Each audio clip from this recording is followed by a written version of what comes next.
Everyone, I'm Natalie Winklefoos, and I have the privilege of serving as the Director of Athletics at Oberlin College.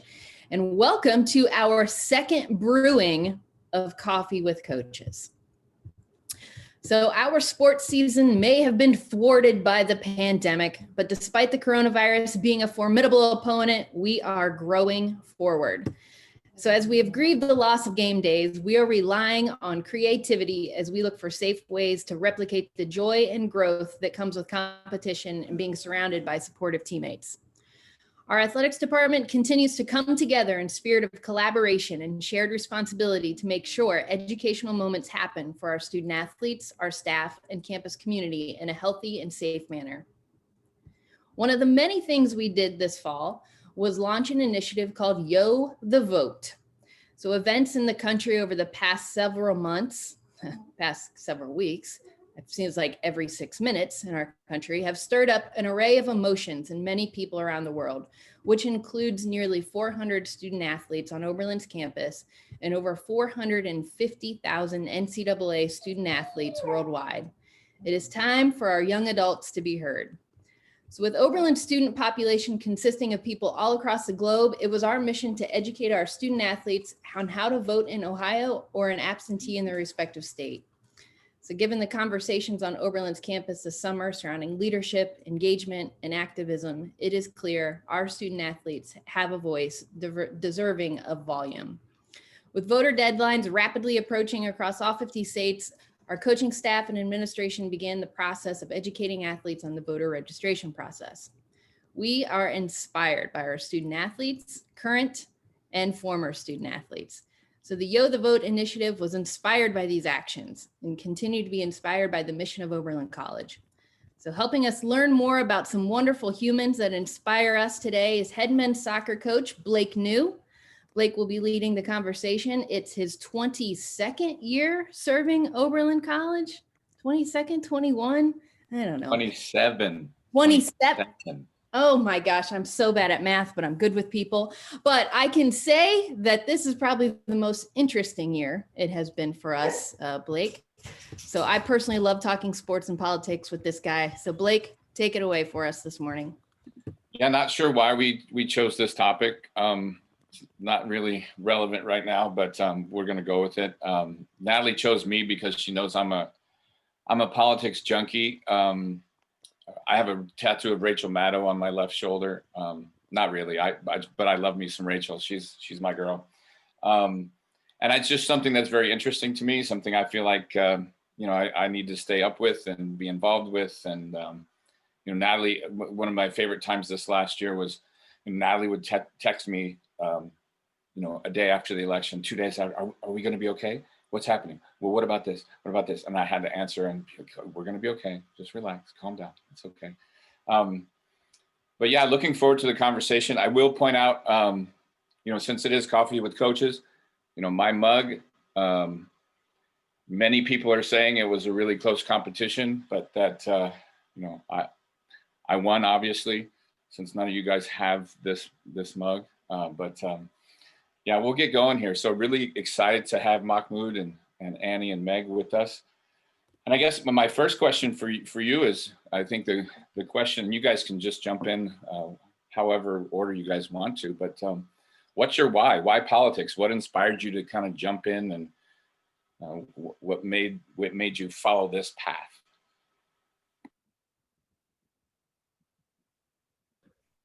I can kick it off, if that's okay. So just to give a little background, my name is Mahmoud. I graduated from college in 2016. I studied politics, big surprise, when I graduated. And most recently worked on Joe Biden's campaign, and presently working on the transition effort. For me, the why is pretty simple. I immigrated to the US when I was 1, and just always felt very fortunate that my family had the opportunity to do so. We were the first set of families that actually came to the US via the diversity visa lottery from Uzbekistan back in 1995. So felt very personally, the very tangible ways in which public policy can change lives. And so growing up, there was nothing else that I really wanted to do. I always knew that I wanted to kind of exist and work and live at the intersection of policy and law and politics. And was very fortunate to go to Oberlin, where Part of the draw for me, in addition to playing baseball, which I did, was getting to state in the Cole Scholars Program, which funds students to work on campaigns and take seminars to kind of study the academic literature behind political campaigns as well. And really loved that experience, made a lot of great friends with it. And I took that to launch into where I am now. So that's me. I will go next. So I was raised by a child care worker and a mental health therapist who both worked with vulnerable populations in the state of Maine. And getting to see the work that they were doing every day to sort of improve the quality of lives for our most disadvantaged populations really inspired me to want to work in how we can structurally change our system. And I thought the best way to do that was through politics. And it really opened my eyes when I went to Oberlin, which is a really socially justice focused institution, to do that through public policy and through who we have serving us in office. And so I, similar to Mahmoud, was a politics major. I did this Cole Scholars Program, and I sort of rounded out my education time there with a degree in history and minors in gender studies and American studies, because those were sort of my other competing interests. And when I graduated in 2019, I went and worked on a US Senate campaign as a compliance embed. So technically I work for a consulting firm, but I'm on the Senate team, which means they place me directly on a race. And I was lucky enough to get hired to work on my home state race of Sarah Gideon versus Susan Collins, which is what I did starting in August of 2019 until end of November, when obviously we did not win, which was a big disappointment for those of us here in the Northeast. But I got to transition with my company to working remotely on the Georgia runoff races, still in compliance, which was a much more exciting outcome.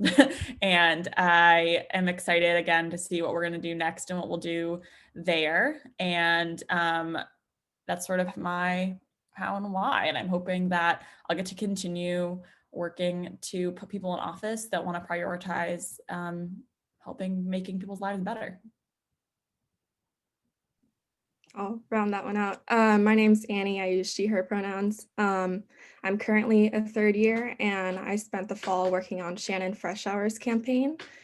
She was running against Jim Jordan in Ohio District 4, so it's definitely really nice for me to get into the Ohio politics environment. That was really interesting. It was another level.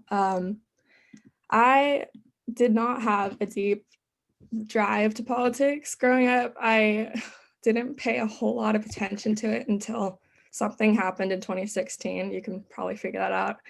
But I actually, I wound up at Oberlin. I wanted to be a biology major. I couldn't really tell you why. I don't love biology that much, and I wasn't particularly great at it. So I really wanted to take advantage of the Oberlin liberal arts education. So I said, what the heck, I'm going to enroll in a politics class. And I had Professor Parkin, and I just kept taking classes with him. And eventually I wound up also applying for the Cole Scholars Program like Beg and Mahmoud. And that's how I got where I am. And it's been really awesome, and I wouldn't change it. So. Great. So I guess that, the next piece of that is, how do you feel that, that an Oberlin education, and I know Annie, you're still in the middle of it, but an Oberlin education and then, the athletic piece kind of help prepare you for working in politics? I can kick it off again. Yeah, honestly, I think it was one of the most important things to kind of learn how to handle the past campaign season, particularly at Oberlin, because I think, in a Division I context, athletics really dominates your life and your time and your headspace. Whereas in an institution like Oberlin, you really have to balance in a very particular way and not let any one thing overwhelm the other. And so I know, especially for people that are, playing at Oberlin, you're balancing full course load with, the normal slate of extracurricular activities that all Oberlin students engage in. So, in my case, I was a teaching assistant in politics and environmental studies department. I also participated in student senate. So it took a lot of time. So juggling that with Oberlin, you just have to be very, meticulous about scheduling and figuring out how do you get everything that you need to get done, accomplished in 24 hours. And, within a presidential campaign where every single day is, lost time and precious resources, it's very much the same thing. And I think more than any practical, tangible skill, really just the ability to learn how to work hard was the biggest thing that I took away from Oberlin. And I don't think that I would have been able to do that in the same way had I not had, sports, lifting, taking up an hour in the morning and then, practice 2 hours in the evening and then all the other things that you do to participate. It really just forced me to make good use of my time and figure out how to, be a well-functioning person. So I think that was the biggest thing I took away. And secondarily, I mean, every single team that I'm aware of, and I'm sure this is the case still, every coach that I knew really made an effort to recruit from a broad swath of the country, for the purposes of getting, the best people on their team to compete. You have the secondary effect of really just getting very different people. So everyone on my team that I was teammates with, who I remain lifelong friends with, very different people from me, grew up in very different environments. You get that special mix of folks on a team and the special experiences that you have competing together, and you learn a lot just about dealing with different people. And I think that's especially important in politics, but it's an important skill in every professional and personal context. So a richness of experience that I didn't really fully appreciate, I think, until after I left Oberlin and saw the ways in which that helped me. I'll go next, but so when I was working on the Gideon campaign, we actually ended up hiring one of my former teammates to work with us on the compliance side. Her name is Julie Schreiber. Some of you may know her. And we talked about this constantly and how similar politics and working in the industry was to sports and athletics. It's, a constant grind. As Mahmoud was saying, every day is time that you should be spending doing something else. And it's a constant okay, I have to prioritize. I need to triage my responsibilities. And the same thing was true at Oberlin. You had to, as an athlete, make time for all of the things in your life that were important and make the most of your 4 years, whether it be attending a coffee with coaches or getting to a lecture or an extra film screening for your class because it's something that interests you or something you needed to do for your schoolwork. And with both of our jobs, it was a lot of deadline, and thinking creatively about how to maximize teamwork and communication across responsibilities. And so we just had a lot of things to say about our time working on the Gideon campaign and our time as field hockey players. I think another thing that is critical to working in politics is that everything is a team effort.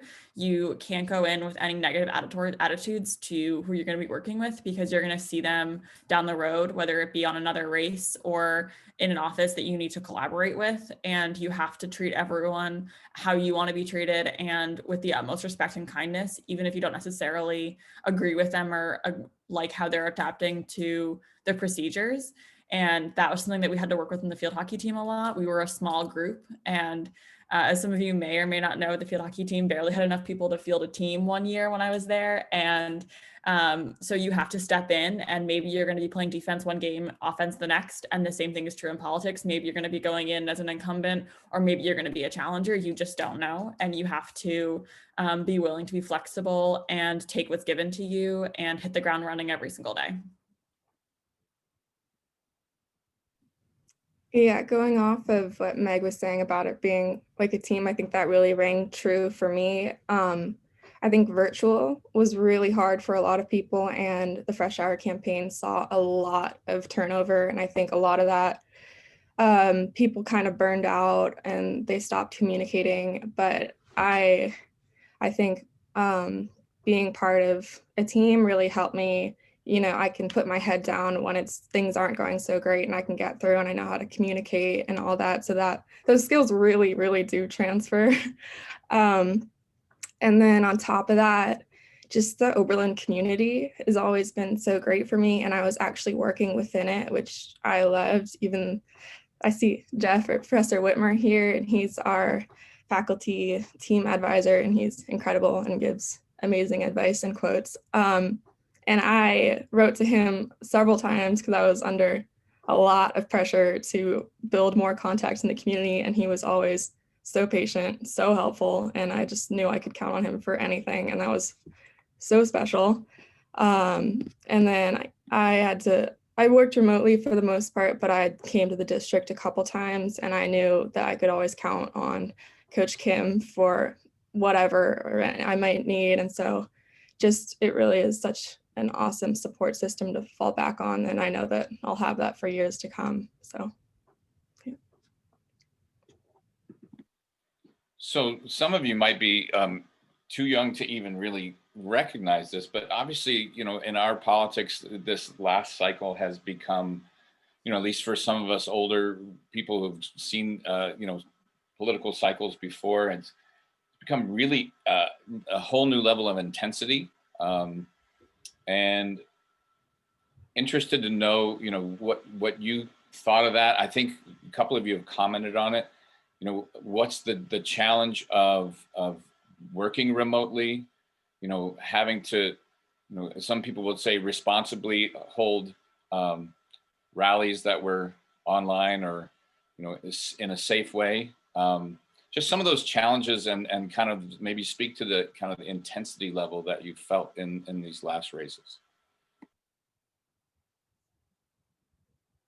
I think that, so I was working largely during the pandemic for our race, and we had to sort of really be flexible. But again, it's the same thing as I was saying earlier. You just have to hit the ground running and work with what you've got. And in Maine, we were fortunate enough that our COVID numbers were low enough that for the summer and into the fall, we could do some in-person events and get Sarah on the ground talking to voters and talking with the people here in the state. But you just have to know that every day could be a surprise, and every day is sort of going to throw at you new things to tackle and new things to learn.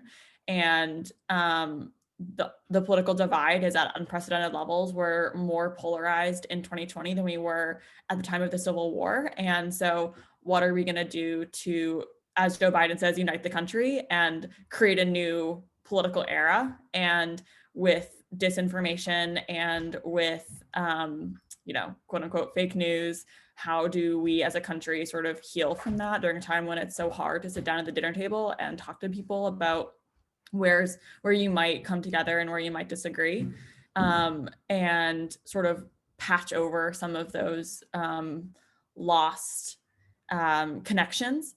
And we all have those skills through having been working on a team with people that you may or may not agree with, and can take that to the dinner table. And whether that be an estranged cousin who disagrees on who you voted for president, or somebody who you work with, like, can you sit down with them and be like, we both want a stimulated economy. We both want to see healthcare for our most vulnerable populations. How do you want to do that? How do I want to do that? Can we share those goals and maybe come together over the things that are important to us about preserving the American Democratic Republic?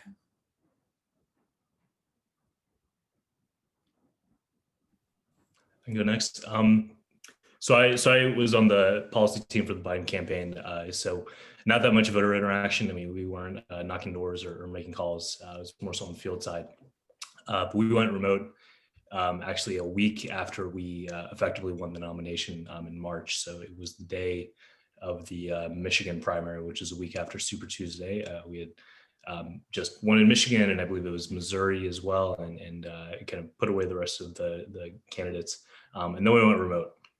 And it was difficult because obviously in our primary campaign, this was well covered in the news, but we weren't the most well-funded, didn't have the largest staff, struggled quite a bit in the beginning. And so we're very much a kind of bare bones operation, and had just a one floor office in our headquarters. And then within a span of about 2 months, more than quadrupled our staff. And so all of a sudden you're working in a context that, I'm sure all of you are familiar with, where a lot of the people that you're working with, having to make decisions with, you've never actually met, which is difficult. And it's been the exact same thing on the transition effort as well, where we do have physical offices, but for the most part, most people are not going to them. And so you've never met anyone besides, the context of this little box on the screen, which really obviously, changes the way you have to communicate. And but I will say that I've been pretty pleasantly surprised by, the extent to which technology has evolved to facilitate that. To the second question about the divide, I think that, obviously things escalated in the last week, and it may actually be the case that what happened at the Capitol has, the unintended effect of perhaps uniting more people than we previously thought. Because no matter, I think, who people voted for, there is some polling evidence right now already to suggest that even many supporters of President Trump don't support what happened last week. And, we're quite frightened by what went on and condemn it. So I think being clear and having clarity on what the actual divides are, when you have people storming the Capitol, attempting to, have an insurrection, and then kind of everyone else, that's a much clearer divide than, the typical debates we have on taxation or immigration or whatever it is. So it's a difficult period. I think that, the United States has never really fully had a multicultural democracy, and no nation in the history of civilization has attempted to do what we're doing right now. Which is to simultaneously be a superpower and have the rapidly diversifying population that we have. So the question is out on how we deal with that. I think if I had an easy answer, I'd probably be a very rich person. But I think that the approach that the president-elect is going to take is, like Meg mentioned, kind of point to what we have in common, and understand that particularly in this the context of the pandemic, there are a lot of people struggling. And it's the job of the government to make sure that people are taken care of, and we can get Oberlin back open and get all the small businesses that have closed back open, and make sure that people have relief immediately. And that's the kind of program that I think, you're affected by, no matter what your political inclination is. So that's gonna be our approach. And we'll get to work on Wednesday.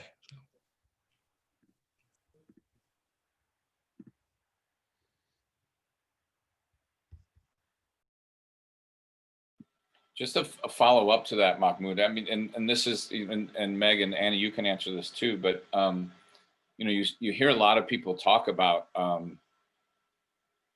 what a great job the Biden campaign has done, and really, the cabinet, the people that he's nominated are, for the first time, really, kind of looks like America, and the representation he's going to be putting forward there is a broad coalition. And, I think I'm hoping people don't underestimate that, but I just wonder if you could speak to that, and then I'll have a follow up about something else there.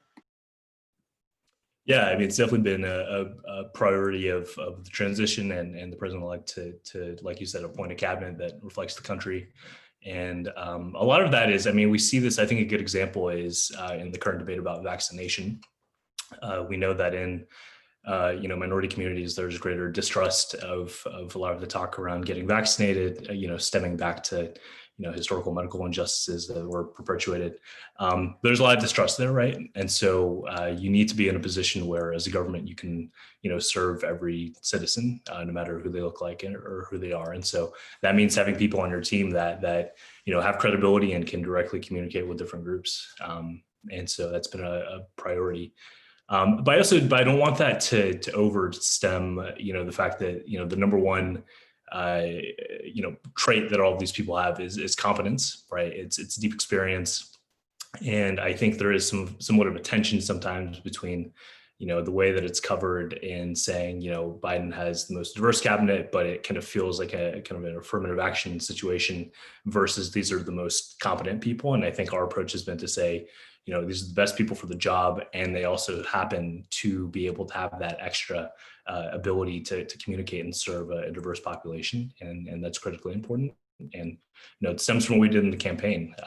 Starting in the primary, the only reason that we were able to win was because of South Carolina, which is a heavily African American population, and so we understood that the people that elected us, reflect the diversity of the country, and so we have an obligation to serve in that way as well.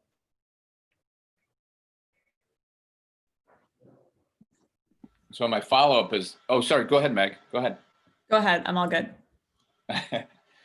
So I'd like to hear all three of your thoughts on this is, what does it mean to each of you to witness the fact that, we're going to have the first, with Kamala Harris, the first African American, the first African American woman, the first South Asian woman to be a vice president, and what kind of, what does that mean to each of you and kind of as we move forward in this process?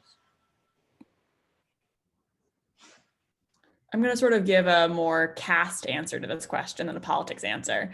And that is that all politics are inherently identity politics. So every time that you step into a space, you're going to bring the multitudes of your identities with you, and how that affects how you interact with the people around you and the power dynamics about how you can exist in that environment. And Kamala Harris has proven on so many different levels that she is not only competent, but carries who she is with her into those rooms, whether it be the daughter of an immigrant or her Blackness or her South Asianness. And she's going to think about those identities when she leads our country. And I think that is a really phenomenal step towards how we can combat some of the inequalities that we're seeing as a result of race, income, immigration status, whatever it may be, ability, so on and so forth. And I think that it opens a lot of doors for a lot of people, especially women who did not necessarily see themselves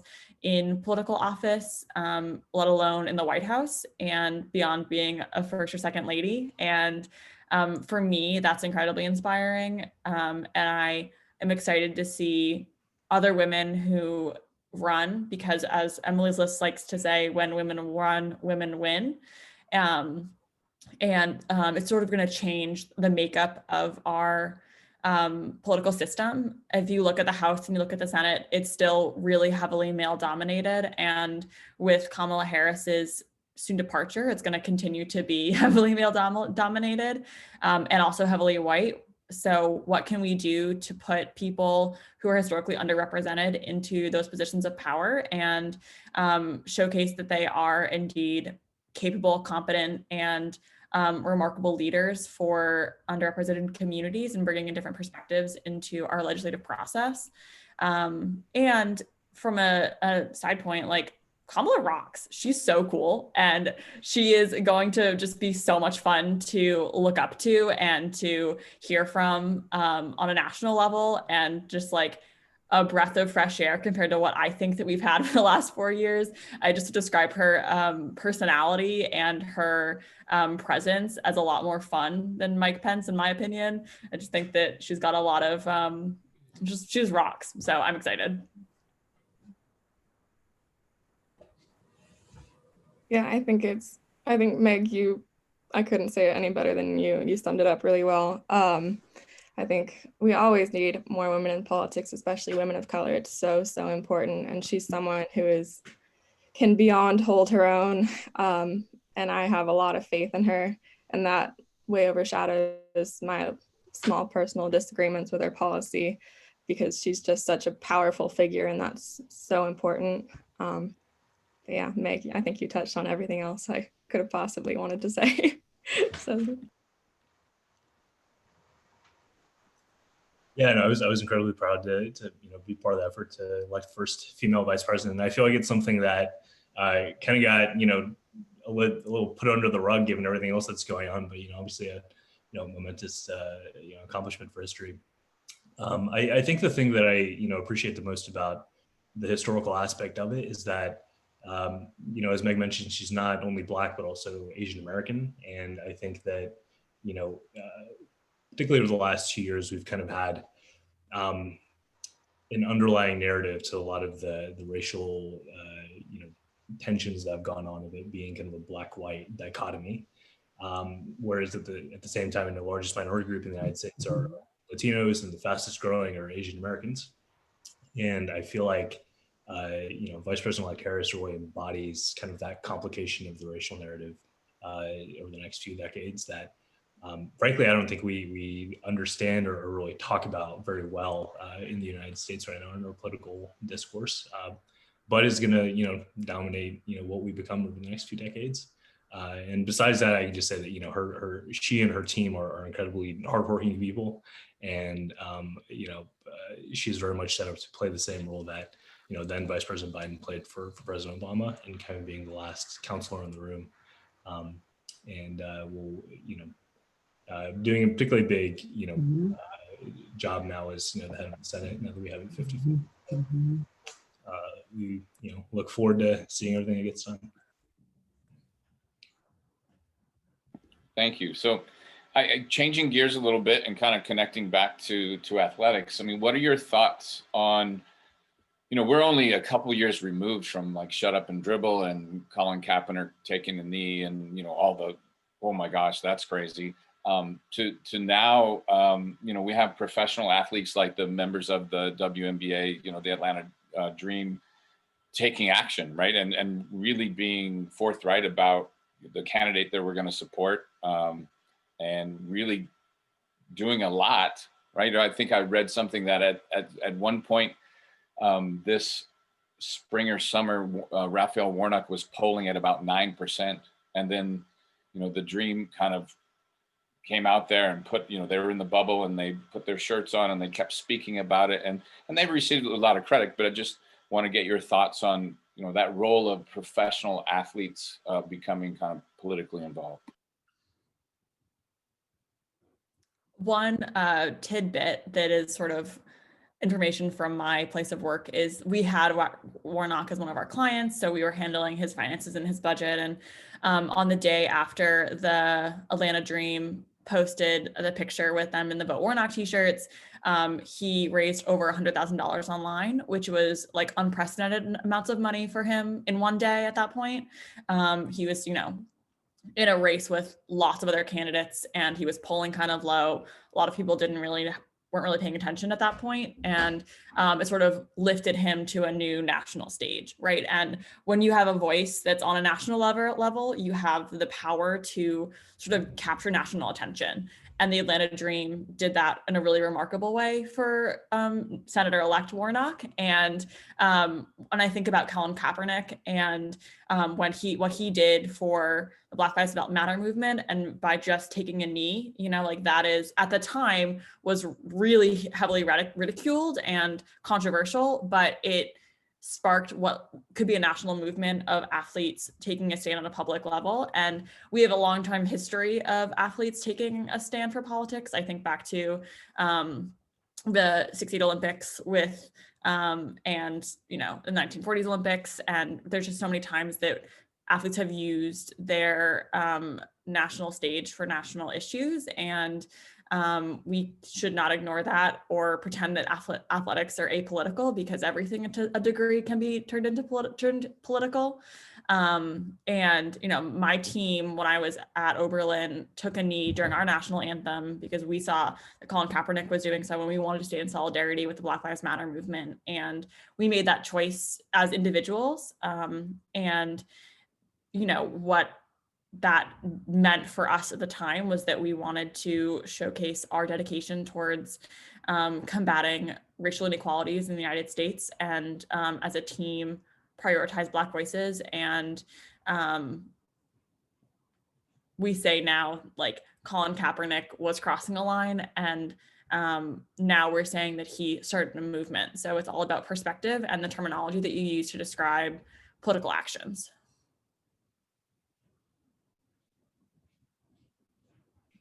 Yeah, I think Meg put it great. I have nothing to add. Yeah, I agree. But I think also, when you have such a high status, you have a lot of people under your influence, whether you want it or not. And so I don't really think there's such a thing as being truly neutral in that situation. So I really commend them for seeing something that they didn't think was right and then doing something about it. I think it's incredible. So.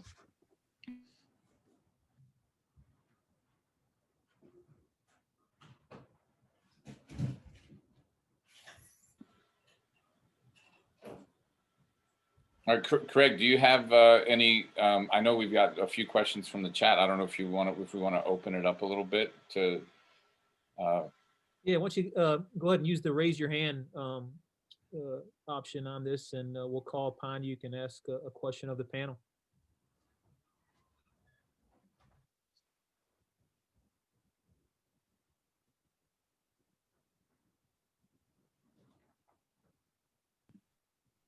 Only time I've ever seen an Oberlin crowd not want to raise their hand.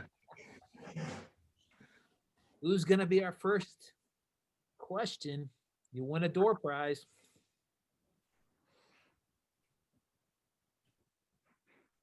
Go ahead, Jeff. So I have a question about taking a knee, right? At like the beginning of a game. I've seen our teams do that, and I applaud that, but I wonder, does an official say, wait a minute, these Oberlin kids are taking a political stance that I as an individual don't agree with? Does it then start off the game with the official being sort of biased against the Oberlin team? I'm not saying, they shouldn't do it, but I've wondered sometimes, does this sort of set off the game where the officials are saying, oh, it's a political statement that I don't agree with, and therefore I'm going to maybe not intentionally, but unintentionally officiate the game biased against Oberlin athletes who took a political stance? Playing field hockey, a lot of our calls are definitely subjective and not objective in the way that they could be with like a line call.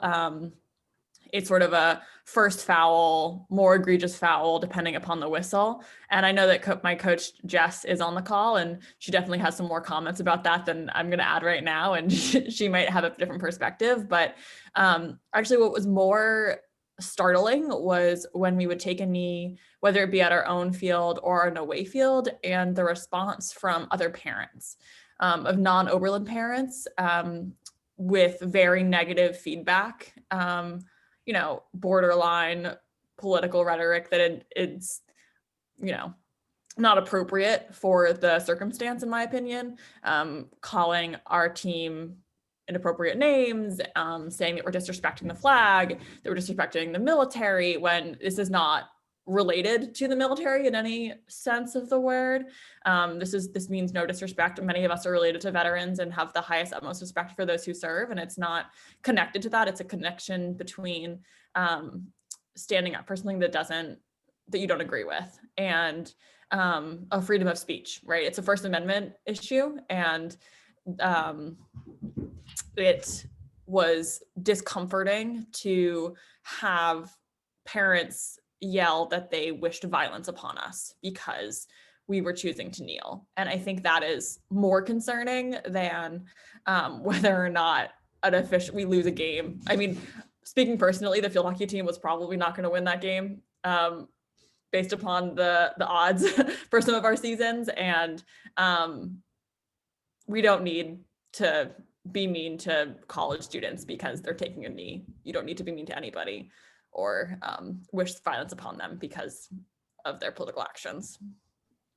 Yeah, I would like to follow up on that. Meg, I'm glad you mentioned the field hockey team taking that knee, because it certainly did ruffle the feathers of my fellow administrators within the conference, and it became, a large talking point for our meetings. And it still remains one of the moments why I'm proud to be the athletic director. In that our student athletes are taking a moment to create impact that's different from what a scoreboard can do. But it definitely blew open the doors for conversation, and the backlash from people in the stands against our student athletes, it was gross. But at least now we're having those conversations, and again, Oberlin College leading the way in those spaces. So thank you, Oberlin College field hockey. And I think it's really important within Oberlin as well. Aiden Day, who we lost last summer, is a member of the men's lacrosse team and really a friend to everyone. He was one of the first people, I think, on the men's lacrosse team to start taking a knee. And I think even with that, within that Oberlin community, that didn't sit well with everyone, and it really sparked a lot of conversations. And so it took a lot for him to do that, but the impact it had, I think, was really valuable. So I think continuing to have those conversations, especially when it's hard like that, is so important. So And I'm not going to pretend that it was a fully unanimous decision amongst the field hockey team either. I think the first time that we did that, there was definitely some conversations internally about people wanting to have all different perspectives conveyed and communicated, and we had to work as a group to be like, this is something that matters to me, and you don't have to do it if it doesn't feel comfortable for you, or if it's not necessarily along your form of activism. But starting a conversation, it will always be controversial. How you end it is what really matters. We'll grab it. You have a question? Unmute yourself. Good morning, everyone. Thanks for your time. I really was just in awe and appreciative of the work that you guys are doing, students and even those who are commenting on the chat about the work that's been done for the last 30 or 40 years to make all these things happen. But I just wanted to quickly say, I arrived at Oberlin in 2016 as Mahmoud was graduating out, and he was one of the first students I got to meet. And found out that we both grew up in the same county in Georgia. And just as a quick note of the transformation and how it seems radical, but also takes time, is I got my driver's license in 1986 in Lawrenceville, which is the county seat of Gwinnett County, which is a huge metro county now that really helped to decide the last few weeks' elections. But the Klan was walking around in full robe in the middle of the day. And that was just 35 years ago. And now, thankfully, unfortunately, there's a rise of those things, but thankfully, there's a little bit more hiding of those kinds of things. And the transformation of that county is in part because of the tedious work of politics. Most of us look at politics on election day when people are standing in front of a board telling us the tally. But all of you who've made a commitment to do the ugly, tedious work of counting and policy making, we greatly appreciate it. But it was more of an offer of appreciation than a question. Thank you all. It's very kind. And one more, so another, kind of anecdote, not in Gwinnett County where we grew up, but right outside DeKalb County, there's this big rock called Stone Mountain, which is kind of a famous local thing. And it played host to the second coming of the KKK, which mostly went into hiding after Reconstruction, but then was kind of reborn there. Stone Mountain and DeKalb County, Gwinnett County, they provided the votes 2 weeks ago to elect the first African-American senator in the state of Georgia and the first Jewish-American senator in the state of Georgia. So just to show, like what was saying, things don't change and then they change all at once. So that's very much because of, Oberlin and the people it produces. So thank you all. Good to see you. Mahmoud, talk about, that gives us a chance that we talked about this before everybody got on.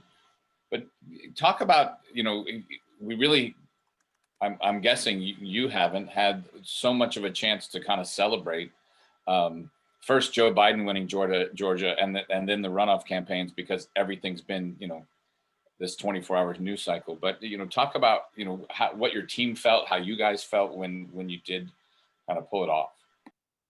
Yeah, so I got my special mug I showed you guys earlier. So welcome to Georgia. It was personally just really special. It's just like, like Will mentioned, I grew up here. And Gwinnett, I kind of take as a microcosm of the changes going on in the state and the country, because it's the largest suburban county right now. And last time I checked, I believe it's presently 35% white, 20% Latino, 23% African-American, and about 12% Asian, and so rapidly diversifying.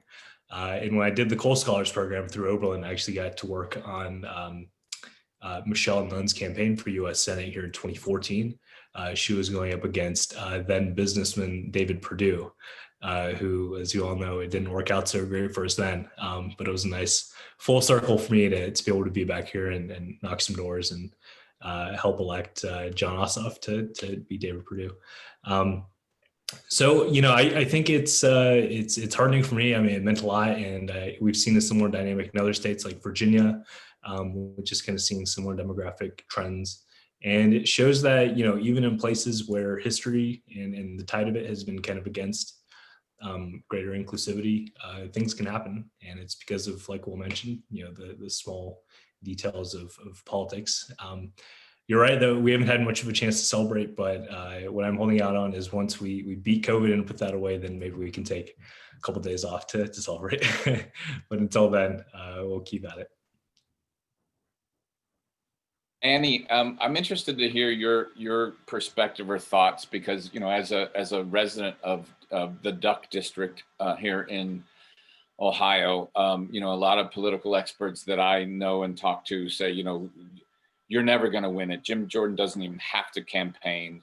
It's a fix. It's, you know, I mean, how do we hold out hope, or did you know that going in? Like, how do we, I know that we're supposed to be getting some redistricting, I believe in 22, but just that experience of kind of knowing that you're up against it, like, how does that affect your work? Yeah, it was definitely intimidating. I mean, I'm sure a lot of you have seen that map, and it's just, you look at it and it's just snakes all the way down. And so that was hard. But I think at the same time, everyone who was on the campaign wasn't there because they knew it was be a shoo-in victory. You know, everyone knew it was going to be really hard, but everyone was really committed because, you know, we have to get Jim Jordan out of there, and everyone has their different reasons for that. But yeah, it's looking like we should get some change soon. I mean, we worked really hard. I think we ran a really solid campaign, and we did well in terms of outreach and fundraising, but, you know, going up against an incumbent with such a massive war chest and who's, you know, has a lot more name recognition is just a huge hurdle to go up against. And it's inherently a lot more polarized as well. You know, most people know him, Jordan, from the impeachment trials. And so he's kind of synonymous with Trump for a lot of people. So that I think it was nastier in some elements because of that polarization. I definitely got my fair share of name calling and awful comments, I think, which were heightened a bit by the fact that the campaign was largely virtual and people are less kind, you know, when they're not seeing you face to face. But we, you know, our main focus was to keep Jordan occupied, semi-occupied, because, you know, as you said, a lot of people say he doesn't even have to lift a finger to win. But he came to the district, which he doesn't do that often. He came a couple of times, so he was paying attention, and he spent millions and millions on advertising, and that money instead wasn't going to other causes, it was going to the race. So that's what we focused on, you know, and we worked with other candidates up and down the ballot. And that was really interesting as well. I got to know a lot of local candidates. You know, I worked with the Biden rep, and I got to know the fabric of Ohio politics a lot better. So it definitely didn't turn out quite as well as we dreamed, but I do think that we have some change coming soon, and hopefully we will no longer be so duck-shaped in the near future.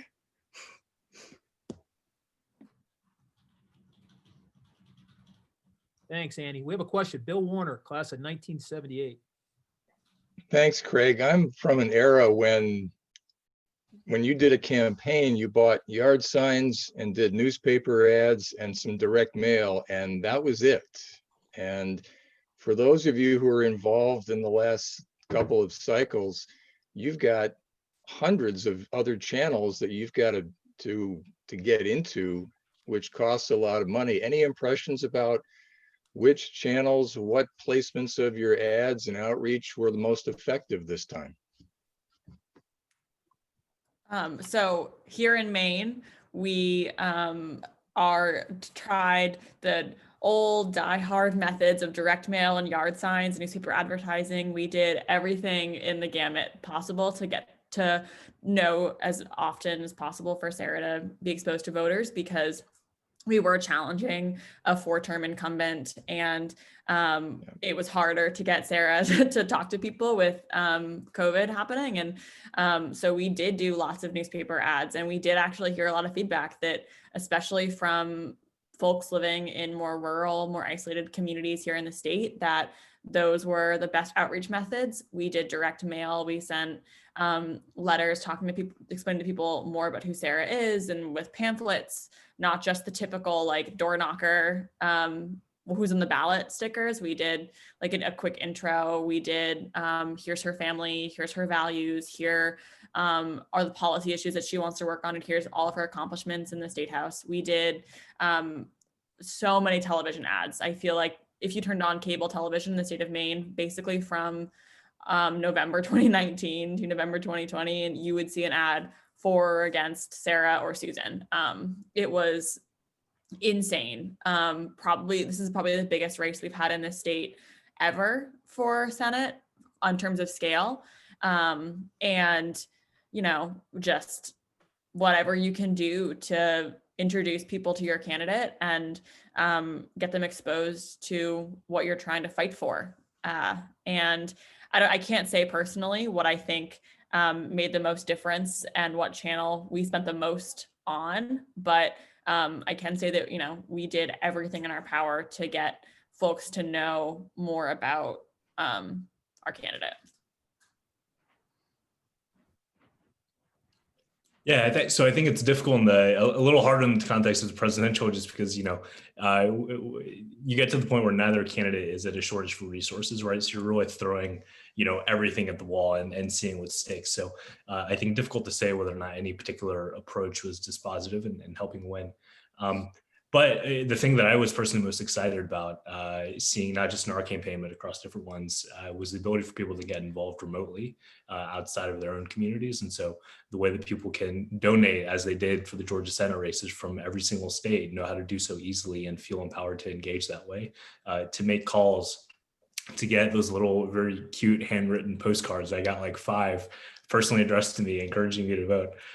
So I think that that's something that is here to stay, because obviously now I think there's a greater consciousness about how particular states, particular districts play such an outsized role in affecting what goes on nationally. And on the other hand, I think a different approach might be to say that, you know, despite the development in tools and technology, the most important thing is still that classic underlying message and momentum. Just to give an example, when we won the South Carolina primary, before that day, we literally didn't have enough money to pay our staff 1 week out. So we were broke. We had basically no support, having it just come in 4th and 5th in Iowa and New Hampshire, and then 2nd in Nevada. And then in the course of 72 hours between winning South Carolina, we had Mayor Buttigieg and Senator Klobuchar and Representative O'Rourke endorse us. In Texas, had that big event, got what I think was the equivalent of about $150 million in free TV time. And then all of a sudden, you know, we won on Super Tuesday and we're able to go from there. So I think at the end of the day, you know, if you have a candidate with a message that resonates and just traditional political support, then that goes a long way. But the tools definitely change, I think, how campaigns are going to approach this going forward, you know, from local to national. Yeah, I think that we've learned that we can do so many things remote, like things that we had never imagined before, such as phone banking and postcards, things that we sort of had thought were secondary are now so huge for a primary voter contact method. I'm thinking about the Georgia races in particular, when they went from similarly not sure if they could pay their staff by election day to having over $1 million in a day on November 4th. And that didn't go away until the runoff happened. And so what did that look like? That looked like the Ossoff campaign hiring community mobilizers, the Warnock campaign paying local artists, and like creating almost a miniature stimulus package with these investments in the community and in this race. And we saw, as a result, record numbers of turnout. And so what can you do to create community around your candidate, and both on the ground and across the country? If you get people mobilized and excited for 2020, can you get them mobilized and excited for 2022? And can we continue that momentum forward? Thanks, Meg. Larry Gelman, you have a question? I really have more of a comment, but I'll try to put a question mark at the end. I just want to take a trip down memory lane. I don't know if anyone can read my T-shirt, but it is a commemoration of the Ohio Conference Basketball Championship victory of 1970, which actually had huge political impact at the time. Most of you weren't alive back then, but Oberlin College won the Ohio Conference Basketball Championship against all odds. And we had so much juice and energy going. Marty Dugan, I know, is on this call. He played on that team. That we got 1,200 people to go in buses, chartered buses, to Baldwin Wallace for the final game, where 1,200 students, half the student body. And, but to stick with the topic of this call, that was during the Vietnam War, where in the surrounding community, there was visceral hatred of Oberlin College because people in Lorain County were sending their kids to fight and die in Vietnam while we were protesting against the war and calling those kids murderers and pigs and everything else. And this Ohio Conference Basketball Championship Cinderella team brought, and I was a stringer for the Lorain Journal and the Elyria Chronicle at the time, really brought the entire community together behind Oberlin College in a way that nothing else possibly could have. It really provided a link because they cared about basketball, and for a short period of time, the Oberlin College student body cared about basketball. And it just was an amazing experience and transformative, really, because of Oberlin College sports. Now, after that, things went through a period where that wasn't the case. Now it's not so much sports on campus as much as athletes getting involved in political action. But I think that there is a history of these kinds of things having the potential to make a huge difference politically, given the fact that where most Oberlin students come from is so much different a place than where most of the people who live in and around Oberlin come from. That it can make a difference. Back then, Jim Jordan, I can't even believe that, because Don Pease was our congressman for 20 years. He was the editor of the Oberlin News Tribune, where I worked after I graduated, and was a liberal Democrat. So there must have been some serious gerrymandering between then and now.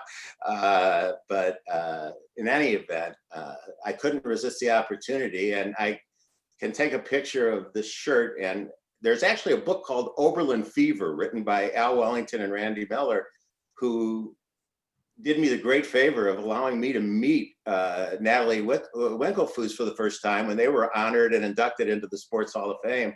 And I got to introduce Al that night. Knowing Natalie has also been a great pleasure. So there's no question there, just me taking the privilege of being over 70 years old and waxing eloquent about the past.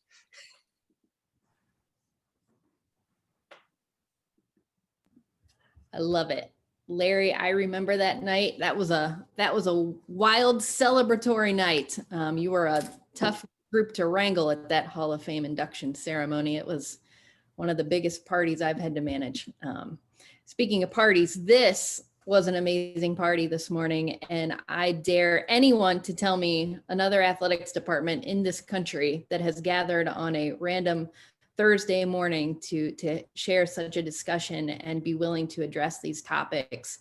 And, you know, again, I said it, you know, in my introduction, I said it when I commented on the field hockey team, but this is what makes Oberlin College athletics special, you know, is the opportunity to gather and share discussions that are bigger than sport, but recognizing the impact and the influence that sport can have in such spaces. So Annie, Mahmoud, Meg, thank you so much. Blake, you did an average job moderating. We'll discuss it later. I've got some notes, but no, thank you. You're amazing. I love you too. But this was great. And we will be back for another round of Coffee with Coaches in February. You know, we are tossing around some topics, but I do believe it will feature our Black Student Athlete Group and the progress that our Diversity, Equity, and Inclusion Task Force has been making since this summer. So again, thank you so much. I appreciate the feedback, all the comments. Whitmer, thank you for joining us this morning. It's nice to see some faculty in the faces and the appreciation. So thank you guys so much. We'll see you again for another round of coffee with coaches in February. Thanks, everyone. Thanks for coming.